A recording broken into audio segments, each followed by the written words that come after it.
Good morning, good afternoon, good evening. Welcome to Raven's Readings. I do readings twice a week from various classics. If you subscribe to my free Substack newsletter at ravensview.substack.com, you'll get notified of the next episode and can leave your comments and suggestions. And perhaps while there, also browse my flash fiction writings or musings on the world. I will be reading to you from Very Good Jeeves. It's a collection of short stories written by P.G. Wodehouse in 1930. Jeeves, a very competent valet, and his hapless employer, Bertie Wooster, were characters in dozens of short stories by Wodehouse. The chapters are a bit long, so I'll split each one into 2 podcasts. The Inferiority Complex of Old Sippy. I checked the man with one of my glances. I was astounded and shocked. "Not another word, Jeeves," I said. "You have gone too far. Hats, yes. Socks, yes. Coats, trousers, shirts, ties, and spats, absolutely. On all these things, I defer to your judgment. But when it comes to vases, no." "Very good, sir." "You say that this vase is not in harmony with the appointments of the room, whatever that means, if anything." "I deny this, Jeeves, in toto. I like this vase. I call it decorative, striking, and all in all, an exceedingly good 15 bobs worth." "Very good, sir." "Well, that's that, then. If anybody rings up, I shall be closeted during the next hour with Mr. Sippy at the offices of the Mayfair Gazette." I beetled off with a fairish amount of restrained hauteur, for I was displeased with the man. On the previous afternoon, while sauntering along the Strand, I'd found myself wedged into one of those sort of alcove places where fellows with voices like foghorns stand all day selling things by auction. And although I was still vague as to how exactly it happened, I had somehow become the possessor of a large china vase with crimson dragons on it. And not only dragons, but birds and dogs and snakes and a thing that looked like a leopard. This menagerie was now stationed on a bracket over the door of my sitting room. I liked the thing. It was bright and cheerful. It caught the eye. And that was why, when Jeeves, wincing a bit, had weighed in with some perfectly gratuitous art criticism, I ticked him off with no little vim. "Ne sutur ultra," whatever it is, I would have said to him, if I'd thought of it. I mean to say, where does a valet get off censoring vases? Does it fall within his province to knock the young master's chinaware? Absolutely not, and so I told him. I was still pretty hipped when I reached the office of the Mayfair Gazette, and it would have been a relief to my feelings to have decanted my troubles onto old Sippy, who, being a very dear pal of mine, would no doubt have understood and sympathized. But when the office boy had slipped me through into the inner cubbyhole where the old lad performed his editorial duties, he seemed so preoccupied I hadn't the heart. All these editor blokes, I understand, get pretty careworn after they've been at the job for a while. 6 months before, Sippy had been a cheerful cove, full of happy laughter, but at that time he was what they called a freelance, bunging in a short story here and a set of verses there, and generally enjoying himself. Ever since he had become editor of this rag, I had sensed a change, so to speak. Today he looked more editorial than ever, so shelving my own worries for the nonce, I endeavored to cheer him up by telling him how much I had enjoyed his last issue. As a matter of fact, I hadn't read it, but we Woosters do not shrink from subterfuge when it's a question of bracing up a buddy. The treatment was effective. He showed animation and verve. "You really liked it?" "Right, old thing." "Full of good stuff, eh?" "Packed." "That poem, Solitude?" "What a gem." "A genuine masterpiece." "Yep, poor Tabasco. Who wrote it?" "It was signed," said Sippy a little coldly. I keep forgetting names. "It was written," said Sippy, "by Miss Gwendolen Moon. Have you ever met Miss Moon, Bertie?" "Not to my knowledge. Nice girl?" "My God," said Sippy. I looked at him keenly. "If you ask my Aunt Agatha, she will tell you, in fact she is quite likely to tell you even if you don't ask her, that I'm a vapid and irreflective chump. Barely sentient was the way she once described me, and I'm not saying that in a broad general sense she isn't right. But there is one department of life in which I am Hackshaw the detective in person. I can recognize love's young dreams more quickly than any other bloke of my weight and age in the metropolis. So many of my pals have copped it in the past few years that now I can spot it a mile off on a foggy day. Sippy was leaning back in his chair, chewing a piece of India rubber with a far-off look in his eyes, and I formed my diagnosis instantly. "Tell me all, laddie," I said. "Bertie, I love her." "Have you told her so?" "How can I?" "Well, I don't see why not. Quite easy to bring it into the general conversation." Sippy groaned hollowly. "Do you know what it is, Bertie, to feel the humility of a worm?" "Rather. I do sometimes with Jeeves. But today you went too far. You will scarcely credit it, old man. He had the crust to criticize a vase with, 'She is so far above me.'" "Oh, tall girl?" "Spiritually, she is all soul. And what am I? Earthy." "Would you say that?" "Well, I would. Have you forgotten that a year ago I did 30 days without the option for punching a policeman in the stomach on boat race night?" "Well, but you were whiffled at the time." "Exactly. What right has an inebriated jailbird to aspire to a goddess?" My heart bled for the poor old chap. "Aren't you exaggerating things a trifle, old lad?" I said. "Everybody who has had a gentle upbringing and gets a bit sozzled on boat race night. The better element nearly always have trouble with the gendarmes." He shook his head. "It's no good, Bertie. You mean well, but words are useless. No, I can but worship from afar. When I am in her presence, a strange dumbness comes over me. My tongue seems to get entangled with my tonsils. I could no more muster up the nerve to propose to her than— Come in," he shouted. For just as he was beginning to go nicely and display a bit of eloquence, a knock had sounded on the door. In fact, not so much a knock as a bang or even a slosh. And there now entered a large, important-looking bird with penetrating eyes, a Roman nose, and high cheekbones. Authoritative.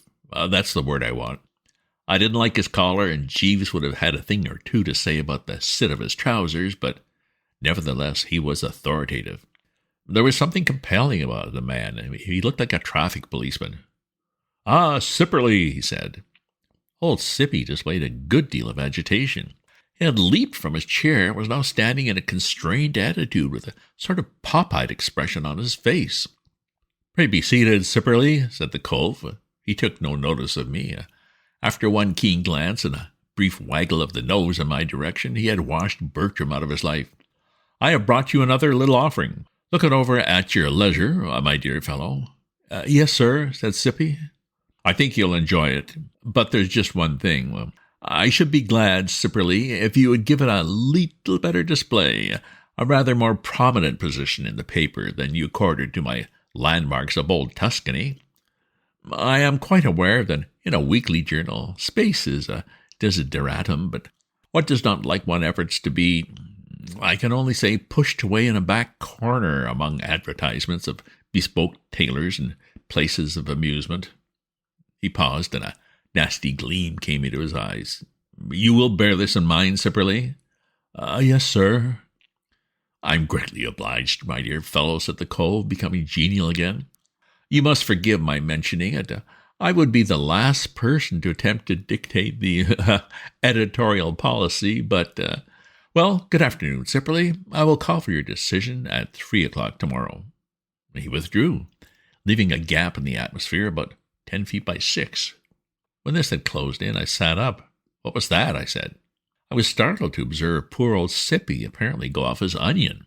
He raised his hands over his head, clutched his hair, wrenched it about for a while, kicked a table with great violence, and then flung himself into his chair. "Curse him," said Sippy. "May he tread on a banana skin on his way to chapel and sprain both ankles." "Who was he?" "May he get frog in the throat and be unable to deliver the end-of-term sermon." "Yes, but who was he?" "My old headmaster, Bertie," said Sippy. "Yes, but my dear old soul, headmaster of my old school." He gazed at me in a distraught sort of way.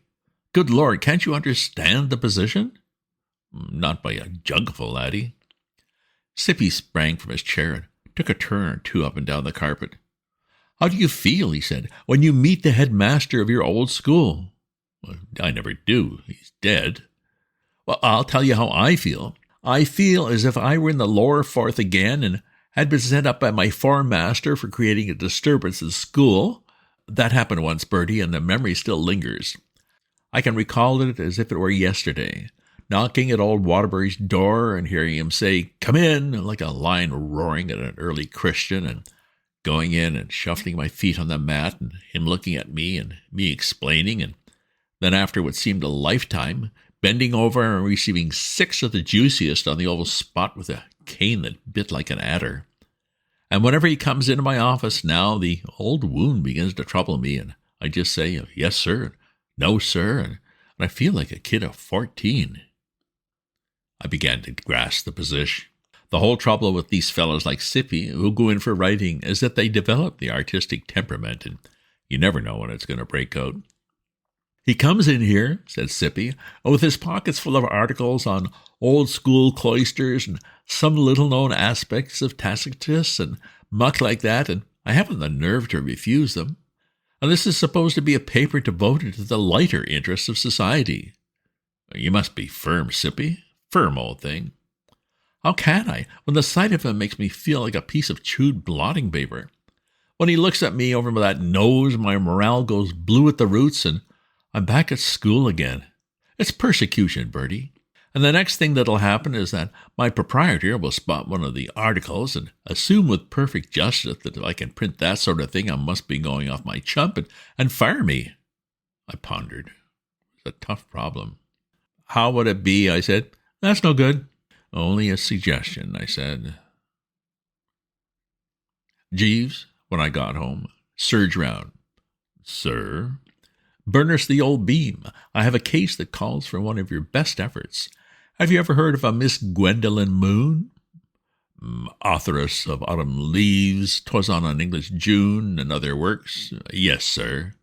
"Great Scott, Jeeves, you seem to know everything." "Thank you very much, sir." "Well, Mr. Sipperley is in love with Miss Moon." "Yes, sir." "But he fears to speak." "It is often the way, sir." "Deeming himself unworthy?" "Precisely, sir." "All right, but that's not at all.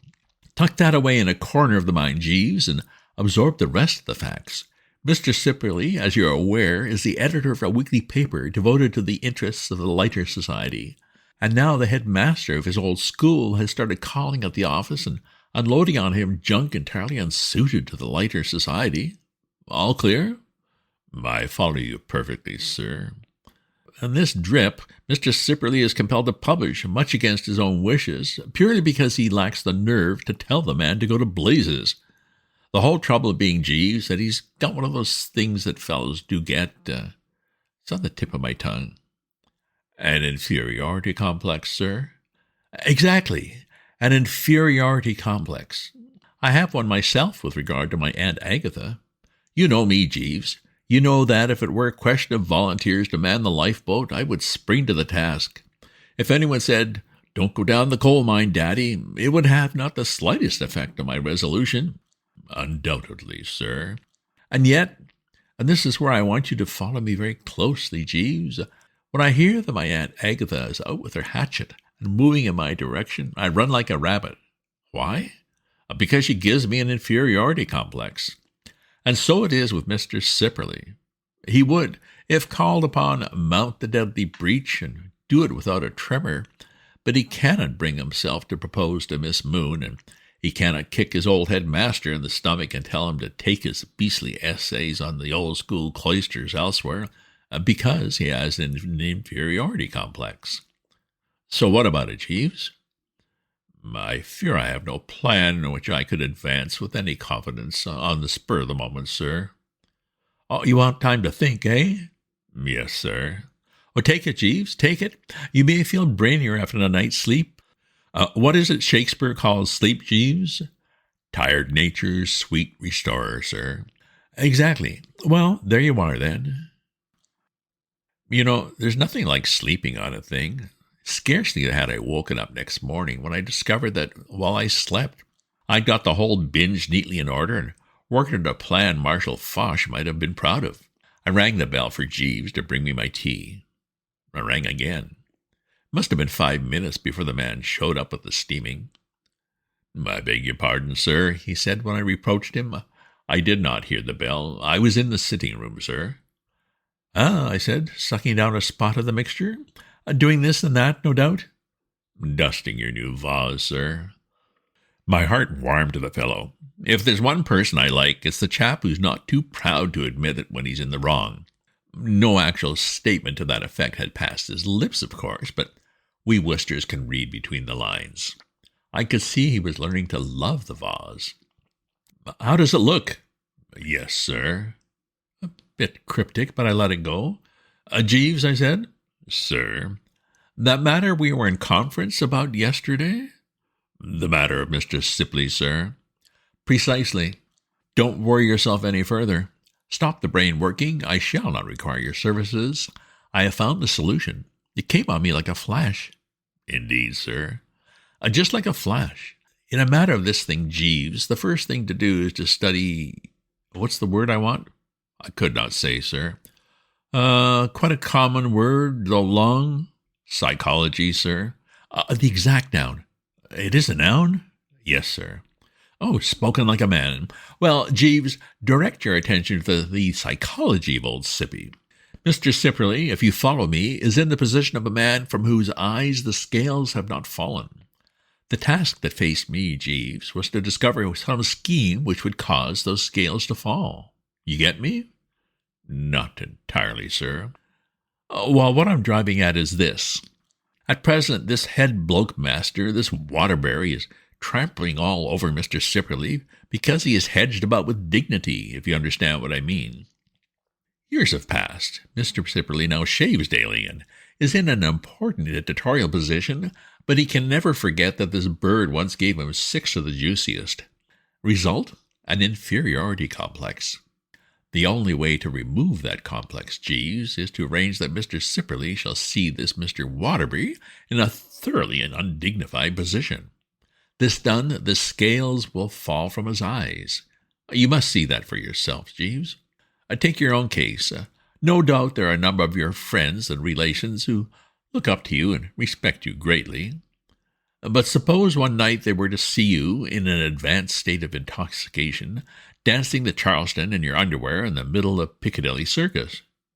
The contingency is remote, sir. Yeah, but suppose they did. The scales would fall from their eyes, what?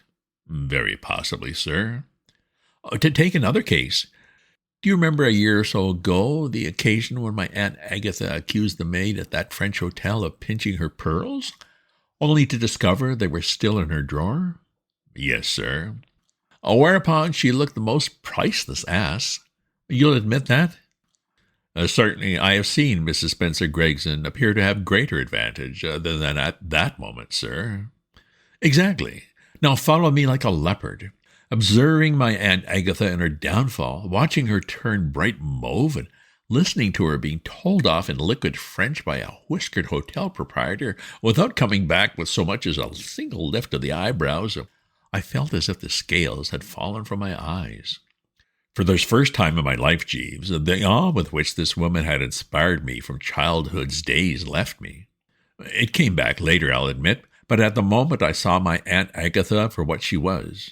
Not as I had long imagined, a sort of man-eating fish at the very mention of whose name strong men quiver like aspens, but a poor goop who had just dropped a very serious brick.